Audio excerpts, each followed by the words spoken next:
இன்றைக்கி இந்த வீடியோவில் வந்து எங்கள் வீட்டில் இருக்க எடிபிள் ஃப்ரூட்ஸ் எதெல்லாம் வந்து ஃப்ரூட்ஸ் அண்ட் வெஜிடபிள்ஸ் அப்படிங்கிறத பார்க்கலாம். இது ஆல்ரெடி வீடியோஸ் போட்டிருக்கேன் சுண்டக்காய். பட் இன்றைக்கி நிறைய பூக்கள் வச்சுருக்கு. ஸோ எத்தனை பேர் சுண்டக்காய் பூ பார்த்துருக்கீங்கன்னு தெரியல. இது பாருங்கள். இது வந்து கிட்டத்தட்ட ஆல்மோஸ்ட் ஒரு 1.5 இயர்ஸாக இருக்குது. நாங்கள் எவ்ரி வீக்கு எப்பயுமே ஒன்ஸ் வந்து சுண்டக்காய் கண்டிப்பாக நாங்கள் சேர்த்துக்குவோம்.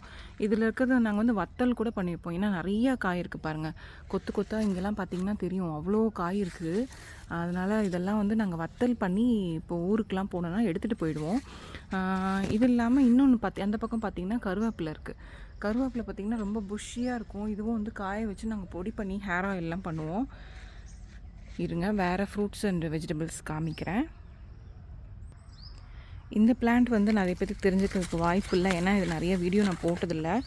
இது பாருங்கள், இது வந்து பிரிஞ்சி லீஃப். இது வந்து பிரியாணிக்கு யூஸ் பண்ணுவோம். ரொம்ப ஃப்ரெஷ்ஷாக அப்போ பிரியாணி செய்யணுன்னா இப்போ வந்து பொரிச்சுக்குவோம் ஃப்ரெஷ்ஷாக.